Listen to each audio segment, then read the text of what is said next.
Coucou, j'espère que vous allez bien. On se retrouve pour une vidéo commune, hein. Un petit book haul, comme ça, c'est vite fait. Désolée pour la lumière si c'est pas top, parce que voilà, on est le soir et... Bah le soir c'est le soir, hein, vous le savez. Du coup, ce mois-ci, ça va. Le mois de février, ça a encore été. Mon homme m'a offert 2 romans. Le petit achat des suites de manga du mois et un livre forcément que je m'achète chaque mois. Raisonnabilité, es-tu là? Oui. On va vite fait aller sur les graphiques. Il s'agit du tome 2 et du tome 3 de Legendary Love de Keiko Sakano aux éditions Soleil Manga dans leur collection gothique. J'adore les couvertures, elles sont toujours toutes pepsantes. Avec la fille qui porte toujours les messieurs. Donc je fais pas de résumé comme d'habitude. C'est un peu trop compliqué, très confus du coup chez moi parce que vaut mieux que je les lise avant de les expliquer, vous croyez pas. Donc voilà. Legendary Love, donc j'avais lu le tome 1 il y a super longtemps, mais vraiment hyper longtemps, de cet auteur, de ce mangaka. J'avais lu Pray for Love, du coup chez Soleil Manga également, que j'avais quand même bien aimé. Maintenant, il est teinté d'une valeur particulière car c'est la première série que j'ai terminée et une des premières séries de manga que j'avais commencé de toute ma vie.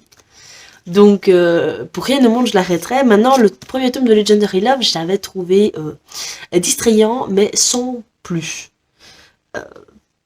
Maintenant, Keiko Sakano, elle fait des séries assez courtes. Ici, c'est aussi, je crois que c'est 6 tomes. Pray for Love, c'est 5 tomes. Donc, ça se laisse quand même lire, hein, globalement, c'est pas la question.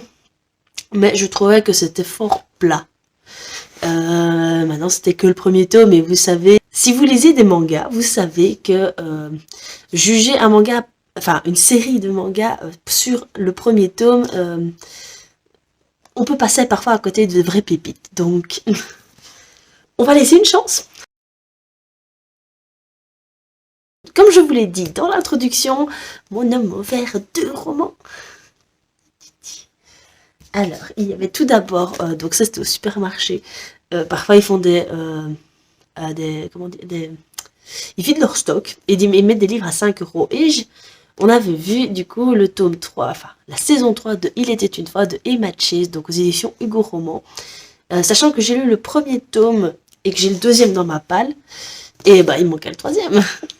De ce que je me souviens, moi j'avais adoré le tome 1, c'était vraiment hyper chouette. Bon, c'est des mini réécritures de contes, mais mini. Je pense que le premier c'était genre Cendrillon, je crois. Et c'est des princes et des princesses et de leur amour et tout, donc c'est hyper... Enfin, il vaut pas non plus le big coup de cœur du siècle, mais il remplit le job de ce qu'on attend de lui en fait. C'est distrayant, c'est drôle et rafraîchissant. Donc voilà, j'ai hâte quand même de lire le tome 2 et puis celui-là pour l'été. Pourquoi pas, je sais pas pourquoi j'ai envie de lire ça en été. Un autre livre que j'ai envie de lire à mon avis en été, c'est donc Avant minuit de Julie Murphy aux éditions Hachette Heroes. Ouais, avec Disney. Bon, c'est une réécriture de Cendrillon comme on peut le voir ici. Donc j'ai vraiment hâte et en plus j'ai lu pas mal d'avis positifs sur ce livre. Ça a l'air hyper chouette. En plus je vois qu'il est noté Modern Princess et je me dis alors c'est peut-être que ça va faire partie d'une saga, enfin de saga, enfin avec des tomes compagnons quoi. Donc avec des histoires qui ne se suivent pas mais qui sont parfois un peu liées. J'ai super hâte. Et ensuite j'ai acheté du coup mon livre du mois. Qui est, du coup, attention, beauté fatale, ceci. Donc c'est chez Brajlon et c'est une étude en nombre. Donc c'est l'affaire Baskerville, c'est le tome 2. Il vient tout juste de sortir de, c'est Emma Jane Holloway. Donc il vient de sortir en brochet. Il me semble qu'en poche, il est sorti le premier tome est sorti en 2 tomes. Donc voilà, moi j'adore les tomes 1. Bon maintenant, le prix il faut le mettre, hein, c'est 28 € quand même. Donc le tome 1 j'avais super bien aimé, donc on est dans la période, il me semble que c'est 1800 et quelques. Est-ce que je vais trouver? Oui. Donc on est en 1888 et nous suivons, comment est-ce qu'elle s'appelle elle? Et donc tout ce que je peux dire c'est qu'on suit Evelina Cooper qui est la nièce il me semble de Sherlock Holmes et ça va mêler détective à la Sherlock avec fantastique, c'était hyper chouette le tome 1 avec de la romance évidemment mais c'était une pépite, moi j'avais, enfin les pages elles étaient parties hyper vite, quoi.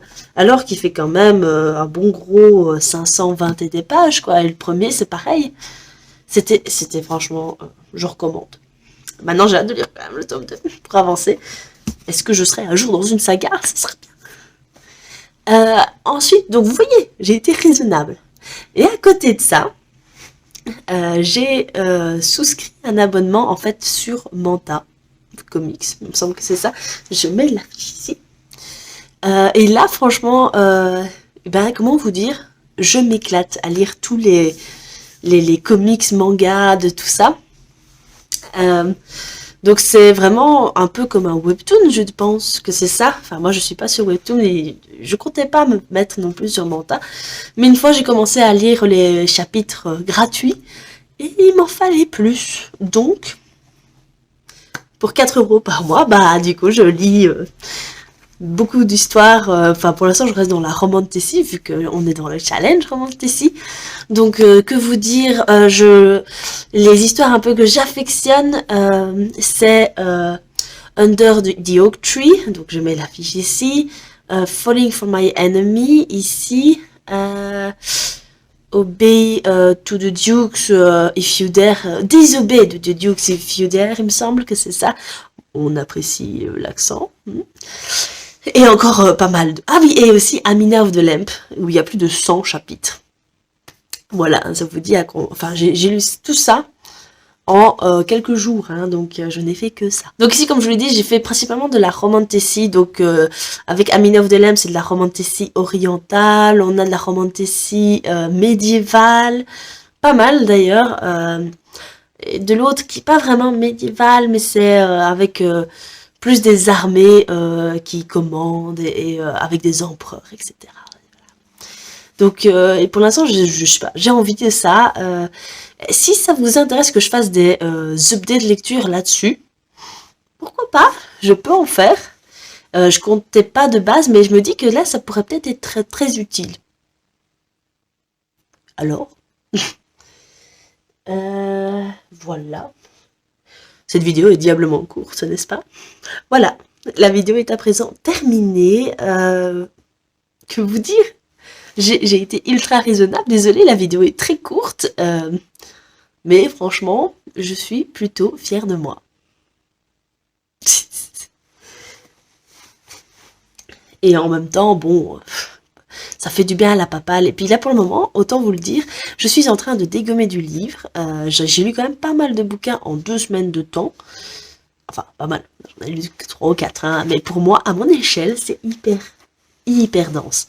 Donc, il faut vraiment que je vous fasse un update de lecture sur la première partie du Romantasy Challenge. Mais pour ça, il faut que j'avance dans mon bouquin.